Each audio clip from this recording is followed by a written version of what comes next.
السلام علیکم ورحمۃ اللہ وبرکاتہ۔ امید کرتا ہوں آپ خیریت سے ہوں گے۔ اللہ تعالیٰ آپ کو اپنے حفظ و امان میں رکھیں اور ایمان کی بہترین حالت پہ قائم رکھیں۔ عزیز سامعین، چند دن پہلے دو باتیں مجھے کسی نے پوچھی تھی جادو کے حوالے سے، اور یہ کہا کہ کیا ان کی کوئی حقیقت ہے یا نہیں۔ میں نے ان کو جواب دے دیا تھا، لیکن میں نے کہا اس پہ عام طور پہ لوگوں کو علم نہیں ہے، تو اس کے حوالے سے ایک چھوٹی سی ویڈیو بنا کے آپ سے شیئر کر دیا جائے تاکہ آپ کو بھی اس کے بارے میں پتہ چل جائے کہ جو غیر معروف اور بہت زیادہ جو لوگوں کے ہاں مشہور چیزیں ہیں، لیکن حقیقت میں ان کا عرف میں ان کا کوئی تعلق نہیں ہے حقیقت کے ساتھ، بس لوگوں کے ہاں مشہور ہو گئی ہیں جبکہ جادو سے ان کا کوئی تعلق نہیں، وہ بتا دی جائیں۔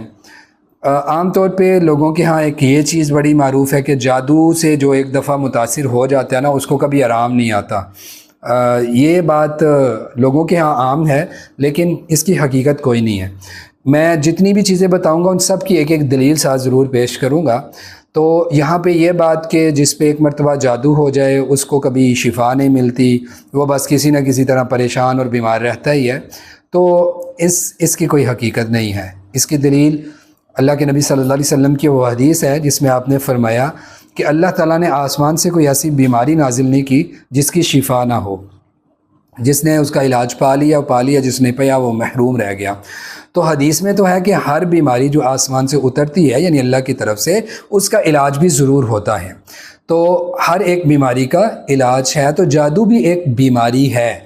نفسیاتی بیماریاں بھی ہوتی ہیں، جسمانی بیماریاں بھی ہوتی ہیں، رویوں کی بیماریاں بھی ہوتی ہیں، یعنی وہی نفسیات سے جڑی ہوئی۔ اسی طرح روح کا بیمار ہونا بھی تو بیماری ہی ہے، تو اس کا بھی علاج ممکن ہے۔ تو جادو بھی ایک بیماری ہے، لہٰذا اس کا علاج ممکن ہے۔ اسی طرح بعض لوگوں کے ہاں یہ بات معروف ہے کہ جادو کا علاج جادو کے ذریعے ہو سکتا ہے، قرآن وغیرہ سے یا اور چیزوں سے اس کا آرام نہیں آتا۔ یہ بات بھی بالکل فضول اور حقیقت سے ہٹی ہوئی ہے۔ نبی صلی اللہ علیہ وسلم کی حدیث ہے، آپ سے صحابی نے سئل عن النشرہ، سوال کیا نشرہ کے بارے میں۔ نشرہ کہتے ہیں جادوئی چیزوں کا علاج جادوئی طریقوں سے کرنا۔ تو آپ نے فرمایا، یعنی صحابی کہتے ہیں نہا رسول اللہ صلی اللہ علیہ وسلم عن النشراتی، آپ نے نشرہ سے منع کیا۔ نشرہ کہتے ہیں، میں نے جو ابھی بتایا کہ جادو کا علاج جادو کے ذریعے سے کرنا، اس سے آپ نے منع کیا۔ اور بہت ساری روایات کے اندر آپ نے جادو کے علاج کے لیے سورہ بقرہ کی آخری دو آیات، سورۃ فلق ناس، اور اسی طرح شیطانی اثرات سے بچنے کے لیے سورہ آیت الکرسی اور سورہ بقرہ کی تلاوت وغیرہ بتائی ہے۔ تو لہٰذا اگر کوئی اور چیز بھی اس کے کیور میں ہوتی ہے تو نبی صلی اللہ علیہ وسلم ہمیں بتا دیتے، تو لہٰذا ان کا نہ بتانا اور دوسری چیزوں کی طرف جو ہے وہ ریکمینڈ کرنا ان چیزوں کو، یہ بتاتا ہے کہ یہ اس کا علاج ہے، اور یہ بات غیر معروف ہے کہ جادو کا علاج جادو کے ذریعے ہی ہوتا ہے۔ اسی طرح بعض لوگوں کے ہاں یہ بات بھی مشہور ہے کہ جو جادو ہے اس کی اگر قسم پتہ نہ چلے تو علاج نہیں ہوتا کہ جادو کس قسم کا ہے۔ تو دیکھیں، اس کی بھی میں دلیل قرآن سے دوں گا کہ جادو کا اگر پتہ نہیں چلتا تو جادو کا علاج نہیں ہو سکتا کہ جادو کون سی قسم کا ہے۔ بھائی یہ بالکل فضول بات ہے۔ بعض لوگ یہ بھی کہتے ہیں کہ اگر جادو دفن کیا گیا یہ پتہ چل گیا تو دفن کیا گیا جو نکال نہیں سکیں گے تو آپ کا علاج ممکن ہے۔ بالکل فضول۔ کیونکہ اللہ تعالیٰ قرآن مجید میں کہتے ہیں دو باتیں، ایک لیس للانسان الا ما سعی، انسان کے لیے وہی ہے جس کی وہ کوشش کرتا ہے۔ آپ نے اپنی کوشش کر لی ہر طرح سے، اب ایک چیز نہیں مل رہی تو کیا کریں بھائی؟ یہ انسان کس چیز کا مکلف ہے؟ لا یکلف اللہ نفسا الا وسعہا، جتنی اس کی وسعت ہے اتنی اس کے لیے اس کا مکلف ہونا ہے۔ اب ایک چیز بندے کے اختیار میں ہی نہیں ہے، کیونکہ جادو کا زیادہ تر تعلق غیب کے ساتھ ہوتا ہے، یعنی جادوگر نے جادو کر کے کہیں دفنا دیا ہے، پہاڑ کے اندر چھپا دیا، درخت پہ لٹکا دیا، زمین میں دبا دیا ہے، ہم کیا غیب تو نہیں جاننے والے؟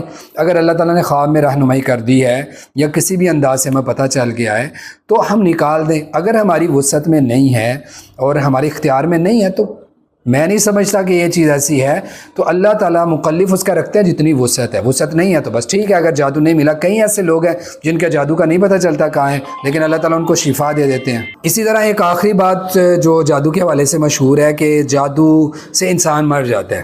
بھائی جادو سے انسان مر جاتا ہے، جادو سے انسان مر جاتا ہے، تو مجھے یہ بتائیں کہ دنیا کی کون سی ایسی چیز ہے جو سبب بنے اور اس سے انسان کی موت نہیں ہو سکتی؟ یعنی بعض لوگ کہتے ہیں کہ جادو سے انسان بیمار ہوتا ہے تو جادو سے بیمار ہو کے مر جاتا ہے، تو لہٰذا جادو سے مر جاتا ہے۔ بھائی اس طرح تو اگر آپ ملانے لگیں گے تو بہت ساری چیزیں ہیں، ایکسیڈنٹ ہوتی ہے ہو جاتا ہے تو ایکسیڈنٹ سے انسان کی ٹانگ ٹوٹ جاتی ہے، خون نکل جاتا ہے بہت زیادہ، انسان مر جاتا ہے. تو اس کا مطلب ہے کہ ایکسیڈنٹ سے بھی انسان مر سکتا ہے. پھر یہ ہے کہ انسان کو بیماری لگ گئی، آئی بی ایس تھا، آئی بی ایس بگڑ گیا، یا ٹائیفائڈ بگڑ گیا، ہیپاٹائٹس تھا بگڑ گیا، تو اس انسان مر گیا. تو یہ تو نہیں کوئی کہے گا کہ ہیپاٹائٹس نے بندے کو مار دیا، مطلب وہ سبب تو بنا ہے لیکن موت تو آنی تھی، وہ آ گئی. اسی طرح جیسے ٹائیفائڈ والا ہے، ہیپاٹائٹس والا ہے، یا دوسری بیماریوں والا ہے، شوگر کسی کی بہت زیادہ بڑھ گئی، ہارٹ اٹیک ہو گیا، فالج ہو گیا، کینسر ہو گیا، تو کوئی بھی بعد میں یہ نہیں کہتا کہ کینسر مار دیتا ہے، فالج مار دیتا ہے، وہ تو اللہ ہی مارتا ہے نا. تو اصل تو اللہ ہی مارنے والا ہے انسان کو. جب اس کی موت آ جاتی ہے تو وہ آگے پیچھے نہیں ہو سکتی. تو جادو یا یہ چیزیں سبب بن سکتی ہیں، لیکن اس طرح سے لوگوں کا یہ ذہن بنا دینا کہ جس پہ جادو ہوا وہ مر جائے گا، یار بیماری کا تعلق موت کے ساتھ نہیں ہے. آپ اگر غور کریں گے تو ایسے 15-20 سال پرانے بیمار بندے آپ کو بستر پہ پڑے ہوں گے، نظر آئیں گے، لیکن ان کی موت نہیں آتی. اگر موت کا تعلق بیماری کے ساتھ ہو تو 20 سال یہ بستروں پہ کیوں پڑے ہوئے، مر کیوں نہیں گئے؟ اور بعض لوگ آپ ایسے دیکھیں گے، ایک دن بیمار ہوا، 2 دن بیمار ہوا، تیسرے دن اس کی ڈیتھ ہو گئی. یعنی اچانک بیمار ہوا، 1-2 دن بیمار رہا، ہسپتال میں رہا، موت آ گئی اس کی. تو بیماری کا تعلق نہیں ہے موت کے ساتھ، موت کا تعلق ہے اللہ تعالیٰ کے فیصلے کے ساتھ. کل من علیہ فان، ہر ایک انسان نے مرنا ہے. کوئی چیزیں سبب بن سکتی ہیں، لیکن جادو کو اس طرح نہیں کریں کہ جیسے یہ کوئی الگ چیز ہے کہ اس کے ساتھ موت ہو سکتی ہے. بہت ساری اور چیزوں کے ساتھ بھی انسان کی موت ہو سکتی ہے. تو سبب چیزیں بنتی ہیں، لیکن حقیقی موت دینے والی ذات اللہ تعالیٰ کی ہے، وہ اسی کے اختیار میں ہے. واللہ اعلم.